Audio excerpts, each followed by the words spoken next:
하나님의 심판은 좀 더딘 것 같이 느껴지긴 하지만 그 심판은 반드시 임한다라고 말씀하십니다. 하박국 2장 이제 3절의 말씀을 함께 보도록 하겠습니다. 같이 읽어요. 함께 다 같이 시작. 이 묵시는 정한 때가 있나니 그 종말이 속히 이르겠고 결코 거짓되지 아니하리라. 비록 더딜지라도 기다리라. 지체되지 않고 반드시 응하리라. 그렇다면 그때까지, 다시 말하면 하나님의 정의가 실현될 때까지 우리 믿는 자들은 어떻게 이 땅에서 우리의 삶을 영위해 나가야만 하겠습니까?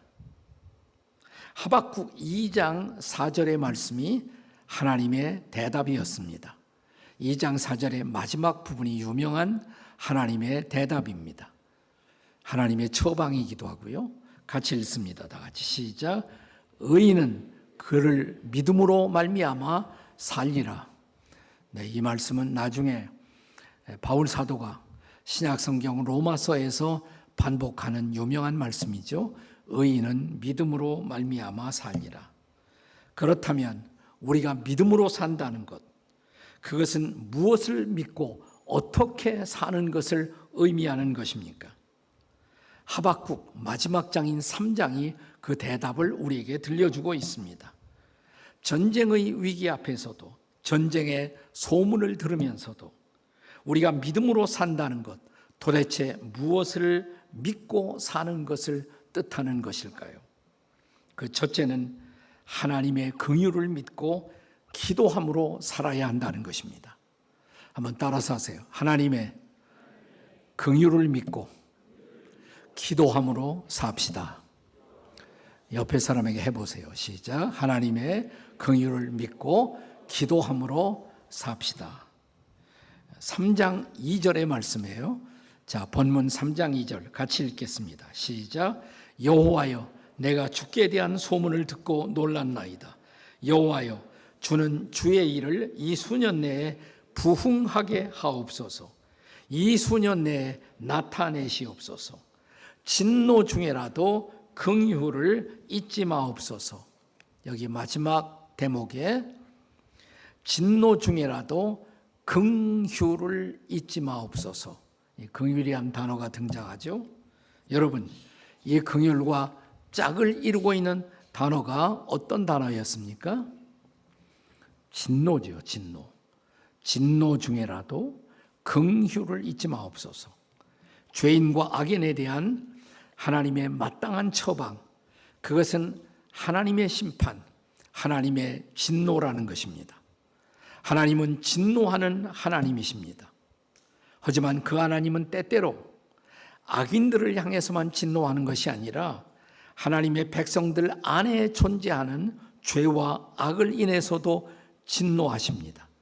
그래서 오늘 본문 3장 2절에서 하박국 선지자는 우리가 이렇게 기도하라고 가르칩니다. 진노 중에라도 긍휼을 잊지 마라 주시옵소서 라고 기도하라는 것입니다. 그렇습니다. 하나님은 하나님 자신의 공의로움을 인해서 진노하는 하나님이십니다.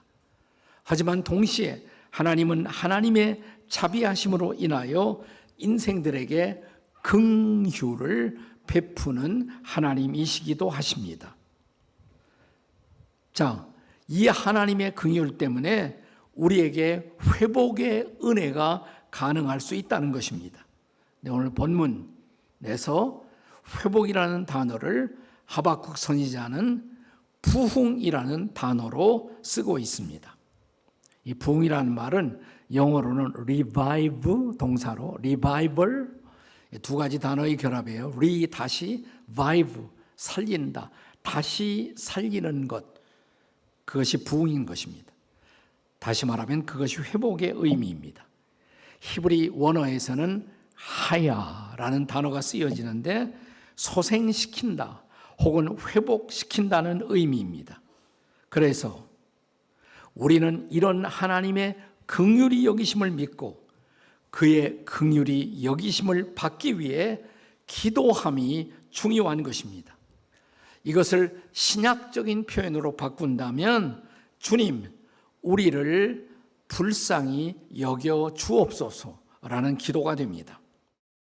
저를 따라서 한번 해보세요. 주 예수 그리스도, 하나님의 아들이시여, 죄인된 저를 불쌍히 여겨 주옵소서. 간단하죠? 주기도문보다도 훨씬 더 간단합니다. 한 번 더. 주 예수 그리스도, 하나님의 아들이시여, 죄인된 저를 불쌍히 여겨 주옵소서.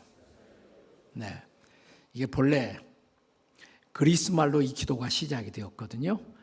그래서 외국에서는 이런 말로 통합니다.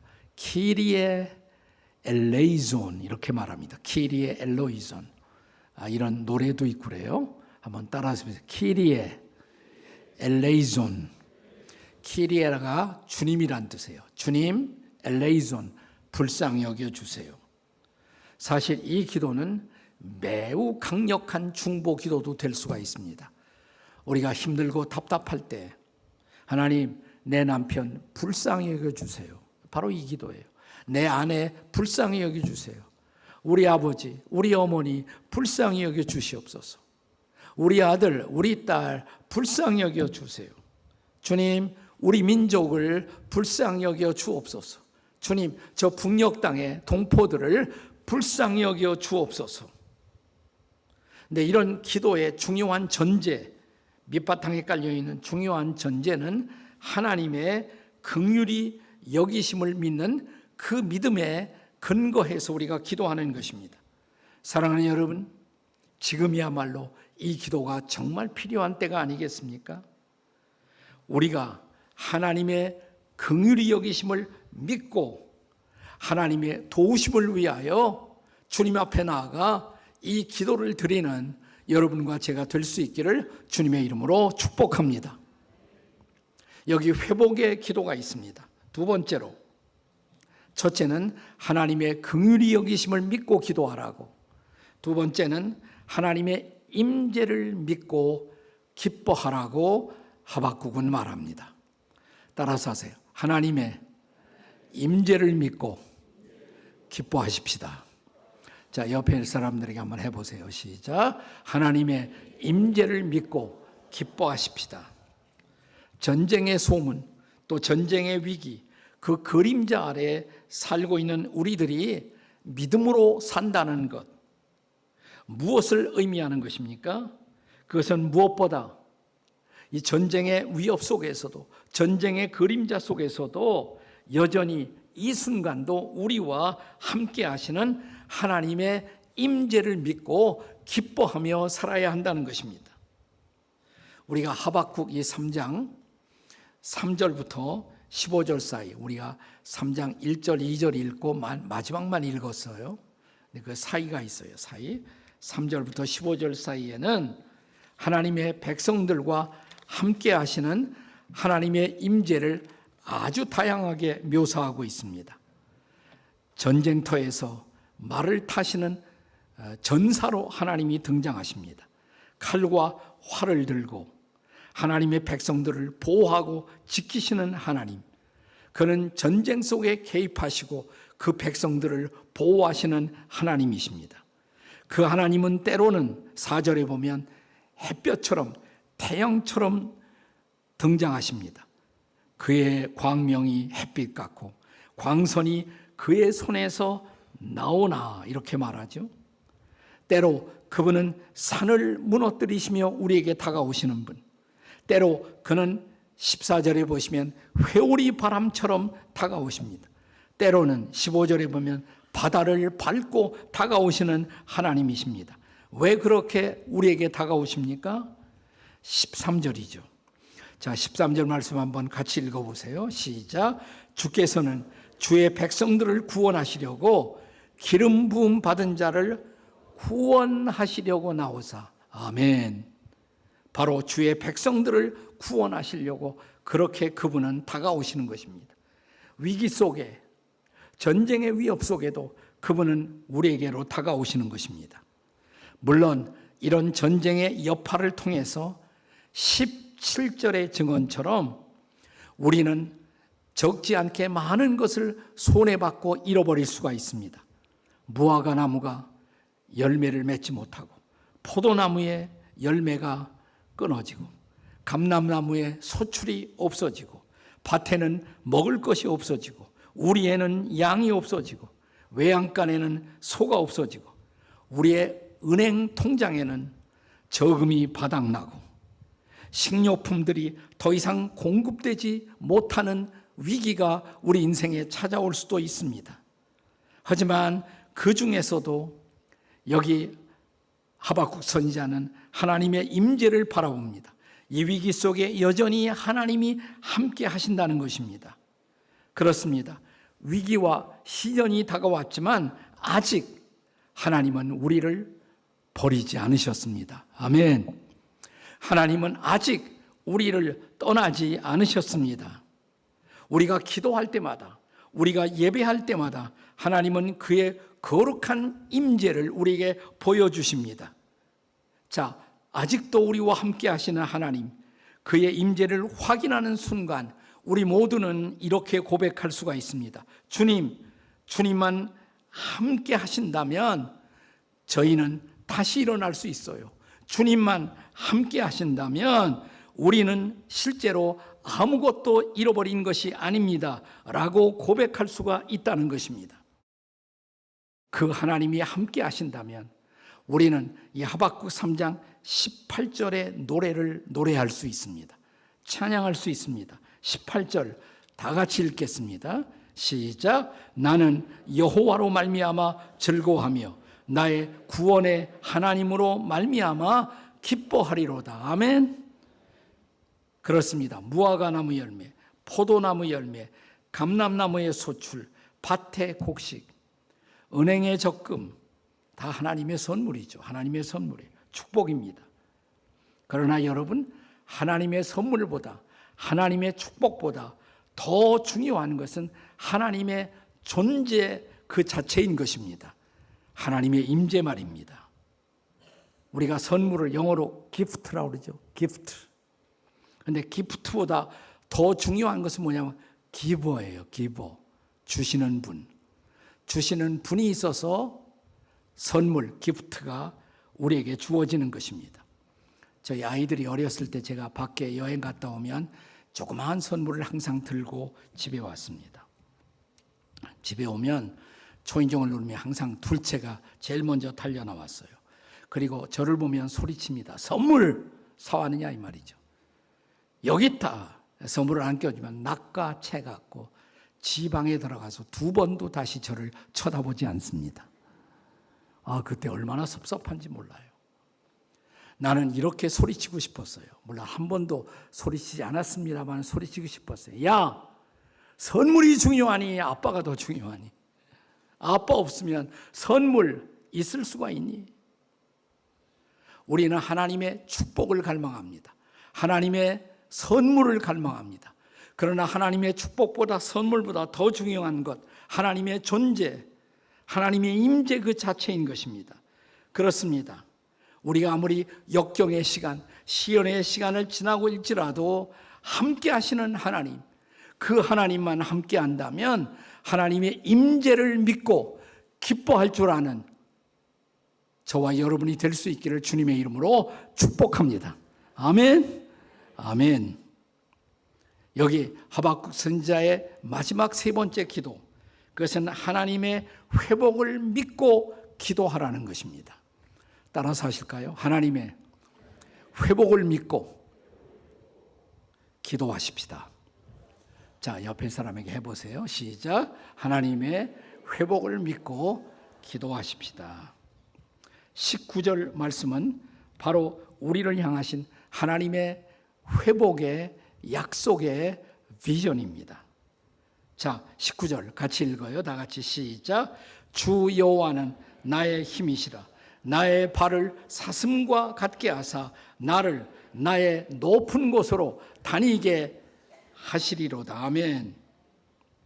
여기 하박국 선지자는 하나님의 백성들을 사슴에 비교하고 있죠. 사슴.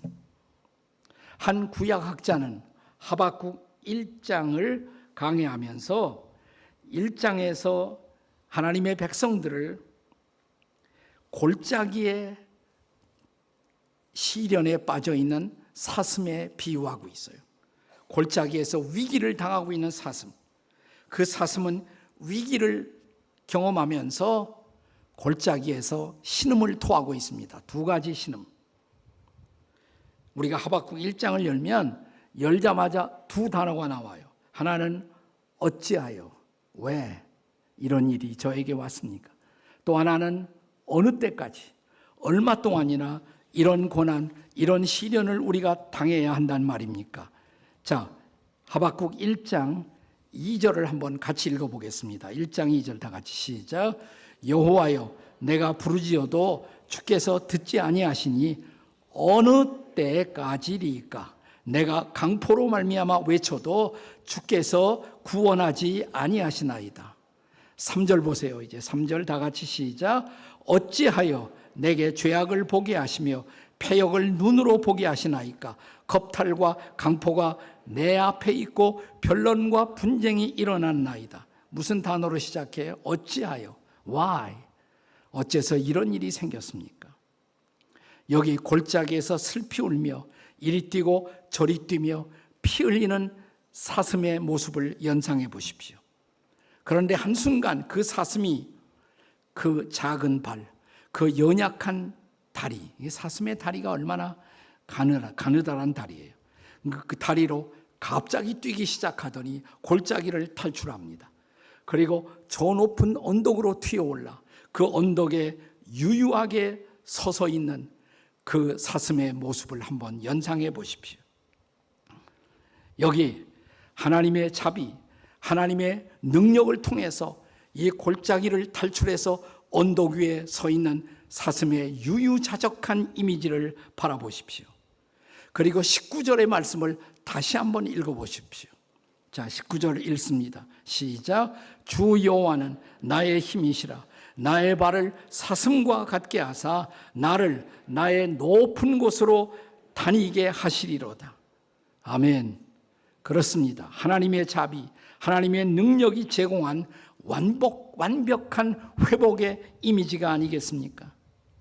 그래서 한 구약학자는 하박국 전체의 전개를 1장에서 3장까지 하박국이 어떻게 전개되냐면 1장에는 골짜기예요. 근데 3장은 마지막에 저 높은 곳에서 끝나요. 그러니까 골짜기에서 저 높은 언덕으로 이게 하박국의 전체의 전개의 모습인 것입니다. 높은 곳에서 마지막 절정을 맞이합니다. 이 높은 곳, 영어로는 higher ground, 높은 곳입니다. 여러분, 우리가 불렀던 찬송가 491장이 생각나지 않습니까? 저 높은 곳을 향하여 날마다 나아갑니다. 우리가 성경에서 높은 곳이라는 이 단어를 살펴보면 제일 많이 나오는 것이 시편이에요. 높은 곳에서 하나님을 예배하라고, 높은 곳에서 하나님을 찬양하라고. 그 높은 것은 하나님의 영광이 나타나고 하나님을 우리가 온전히 예배하는 것입니다. 우리는 거기에서 회복의 영광을 체험하고 있는 것입니다. 저와 여러분에게 이런 놀라운 은혜가 회복의 영광이 체험되기를 주의 이름으로 축원합니다. 아멘. 우리가 이탈리아를 여행하고 베드로 성당, 바티칸 성당에 들어가면 거기서 유명한 피에타상을 보게 됩니다. 미켈란젤로의 위대한 작품이죠. 예수님이 돌아가신 후에 어머니가 아들 예수님의 시체를 안고 피탄에 잠겨있는 모습, 이게 피에타상입니다. 그런데 과거에 정신이 온전하지 못한 한 호주 출신 청년이 자기 옷 속에 망치를 숨겨가지고 들어와서 이 위대한 작품을 마구 내리치는 사고가 발생했습니다. 1972년 5월 21일에 일어났던 사건이에요. 이 사건 이후에 곧장 바티칸 뮤지엄에서는 복구위원회가 만들어졌습니다. 근데 그들이 모여 회의를 하면서 그들은 당장 복구 작업을 시작하기보다 잠시 얼마간의 여유를 갖고 작업실에 매일 오기로 했어요. 여기 깨어진 피에타상. 그리고 옆에는 본래의 사진, 모형 석고본을 놓고 계속 날마다 바라봅니다. 그들은 복원 작업을 하기 전에 먼저 그들의 마음속에서 이 피에타상이 회복되기를, 복원되기를 소원하는 것입니다. 그리고 마침내 그들은 이제 준비가 되었다고 서로를 바라봅니다. 실제로 준비 작업은 그렇게 오랜 시간이 걸리지 않았어요. 10달이 안 걸려서 그들은 완벽한 복구에 성공합니다. 지금 여러분들이 바티칸을 방문하면 방탄 유리 안에 놓여진 이 피에타상을 보시게 될 것입니다. 이 복원 전문가들이 인간의 능력을 통해서 이루어 놓은 회복의 결실입니다. 여러분, 사람의 능력이 이런 회복을 가능하게 할 수 있었다면, 하나님이 함께 하신다면, 전능자의 능력이 함께 하신다면 저와 여러분에게도, 상처받은 인류에게도 이런 회복이 가능하지 않겠습니까? 그렇습니다. 전쟁의 상처를 입고 살아가는 인류에게 복음이 전해진다면, 하나님이 개입하신다면, 주의 능력이 함께 하신다면, 사랑하는 여러분, 우리는 이 상처를 치유하고 회복되는 놀라운 기적이 이제도 가능하리라고 믿습니다. 그렇습니다. 상처와 눈물의 골짜기에서 일어나 이제 우리 저 높은 것을 향해서 다시 나아가야 할 시간입니다. 우리가 자주 부르는 이 찬송가, 이 저 높은 곳을 향하여 4절의 가사를 기억하십니까? 험하고 높은 이 길을 싸우며 나아갑니다. 다시금 기도하오니 내 주여 인도하소서. 그렇습니다. 우리가 다시 기도를 시작하신다면, 다시 함께 하시는 하나님을 체험한다면, 다시 전능자의 능력을 경험할 수 있다면, 마지막 절에 내 주를 따라 올라가 저 높은 곳에 우뚝 서 거기서 하나님을 찬양하고 노래하게 될 것입니다. 이 전능자의 능력으로 저는 우리 민족이, 그리고 우리 가정이, 또 우리 교회가, 그리고 수많은 상처받은 우리의 이웃들이 회복되는 놀라운 기적이 다시 한번 나타날 수 있기를 주님의 이름으로 축복합니다. 여러분 마음속에 깨어졌던 상처도 주님 앞에 내려놓으십시오. 전능자 앞에 내려놓으세요. 이 피에타 상이 회복되기 위해서 한 일은 아무것도 없어요. 그들이 이 복원 전문가의 손에 그들을 맡겼을 때 그들의 손길이 그들을 회복시킨 것입니다. 주님이 함께 하신다면, 주의 손이 임하신다면, 사랑하는 여러분, 우리도 회복될 것입니다. 다시 일어날 수가 있습니다. 우리는 저 높은 곳을 향해 나아갈 것입니다. 그리고 다시 전능자의 놀라운 은혜를 찬양하는 회복의 역사가 우리 가운데 일어날 것을 믿으시기 바랍니다. 아멘.